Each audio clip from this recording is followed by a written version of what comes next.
Hi everyone. We're going to finish off chapter 6 today with a discussion on how to determine the empirical formula and later on the molecular formula of a compound. So the idea here is that a lot of times you have an unknown substance, you don't know what it is, and the first thing you want to know is what's the chemical formula? What kind of elements make up this new compound? So how do we get chemical formula? Well, we do something called decomposition analysis. Start with your compound and you break it apart. You decompose it into its elements. And then you weigh the elements separately. And using that information, you try to figure out the formula of the compound. Now, you might remember in a prior discussion that we have different types of formulas for a compound. The one we're going to talk about right now, it's called the empirical formula. So the word empirical just means it's determined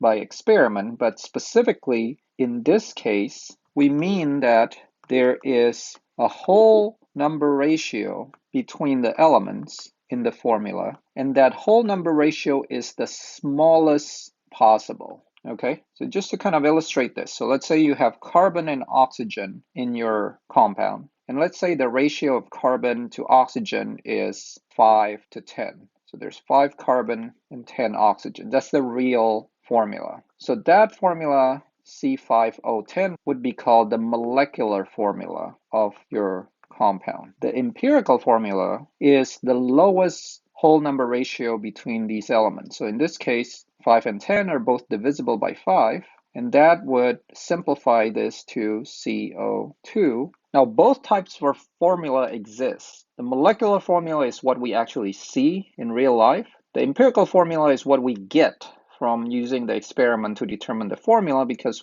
as you'll see in the process of determining that formula, we have to divide them to get the lowest whole number ratio. Let's go back to the description now on how to get this empirical formula. The first thing is you will start with the masses of the elements. Like in this case, if we decompose water, which is shown in an equipment that looks like this, we will get our elements and we can weigh those elements. We were told that we have 89 grams of oxygen and 11 grams of hydrogen. The question is, how can we use that information to get the formula for water? The first step is you're going to start with that mass and you're going to convert the masses into moles. Now, sometimes your masses are not given, but you're given your actual mass percent composition, which is something we learned in the previous video. So if you're given percentages, what you need to do is you need to assume a 100-gram sample, and then you can use those percentages to convert to mass. Once you convert these masses to moles, you're going to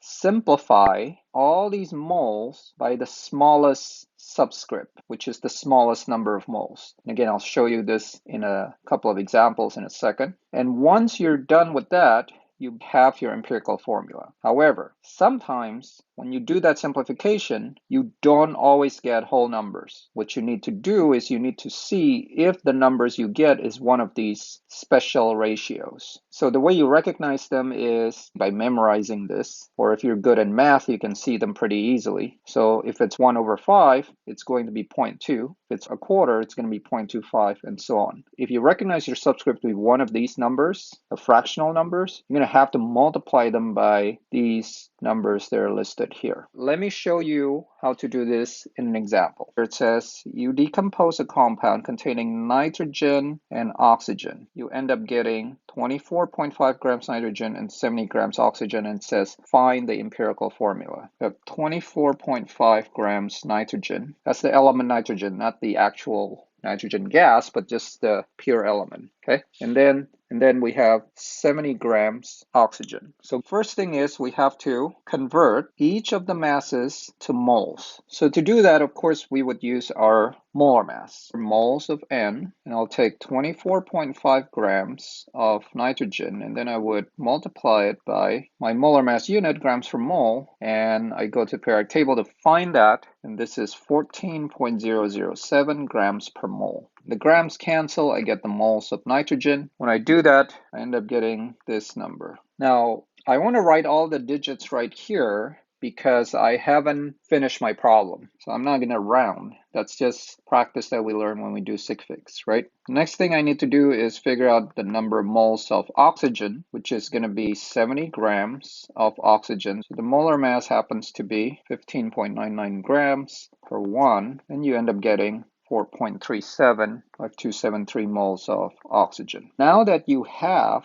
your number of moles, you're going to write a temporary formula for the compound. N 1.749125, O 4.375273. That's my current ratio between N and O in this compound. Now clearly this doesn't really work out because we know that atoms have to come in whole numbers. What we're going to do, step 4 in the notes, is you divide the subscript by the smallest subscript. So the smallest subscript here, or the smaller one, is the 1.74. 1.749125, 1.749125. And of course, what ends up happening is this just becomes 1. So now N1. And then for the O, when you divide this, you end up getting 2.50. So now that is your empirical formula. However, as I said earlier, atoms have to have whole numbers. Right now, my oxygen is 2.5. It's not a whole number. So what I go back to is I go back to the notes and see if the subscript I have right now is one of these special subscript. Well, it turns out it is. It's 2.5, so 0.5 is the ending. When it's 0.5, you have to multiply the whole thing by 2. So what I'm going to do is I'm going to take this formula and I multiply it by 2. When I multiply the whole thing by 2, what I get is now N2 and O. 2.5 times 2 is 5, so N2O5. So that's my actual empirical formula. Okay? All right, let me do another question, the next problem here. And it says, a lab analysis of aspirin shows that it has the following mass percent composition. 60% carbon, 4.48% hydrogen, 35.53% oxygen. Find the empirical formula. This is the part where I was saying earlier that if you have percentages, you have to assume that you have 100 grams of the sample. Why 100 grams? If we have 100 grams and there's 60% carbon, that means that mass of carbon is just 60% times 100. Just becomes 60 grams. Because remember that this is the same as 0.6. Now the mass of H is just going to be 4.48% times 100 grams, which is 4.48 grams. And lastly, oxygen, this is going to be 35.53 grams oxygen.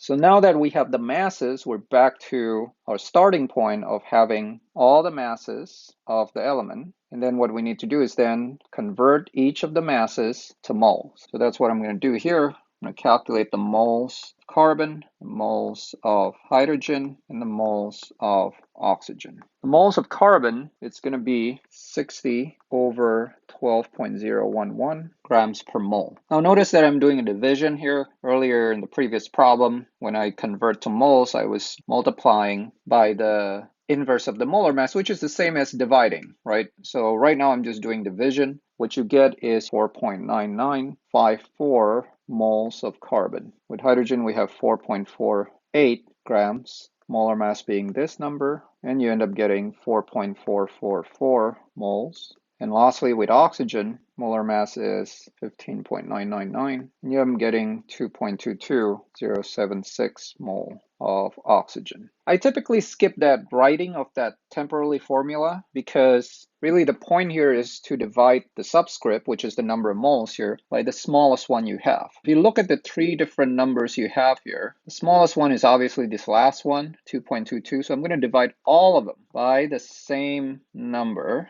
which is 2.22076. And when I do that, this is what I have. 2.2494 moles of carbon.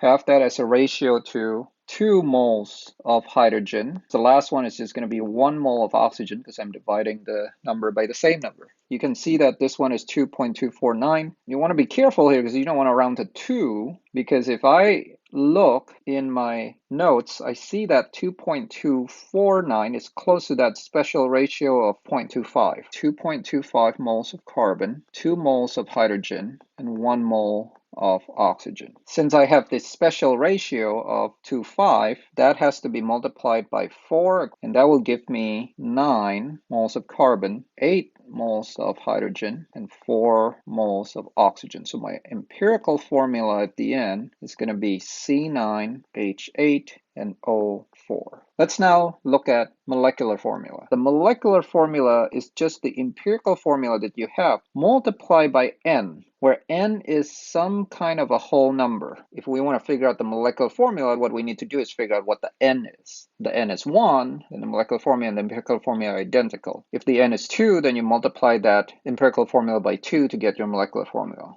Let me show you how this works with this example. So it says naphthalene is a compound that contains carbon and hydrogen. The empirical formula is C5H4. Molar mass is 128.16 grams per mole. The question is, what's the molecular formula? The molar mass here comes from the actual formula, which is the molecular formula. Okay, so to get the molecular formula, what you need to do is you need to take the molar mass and then divide that by the empirical formula molar mass. That will give you your N. My N, which is my multiplier for my empirical formula, is going to be the molar mass, 128.16, divided by the empirical formula mass. From this, here's the empirical formula. So I just have to multiply 5 times the molar mass of carbon, which is 12.011, plus 4 times the molar mass of hydrogen. And this ends up being 64.087. And if you divide these two numbers, you end up getting 1.9999, which is basically 2. So that's your N. So then your molecular formula is going to be your empirical formula, which is C5H4 times 2. And so it's going to be C10H8.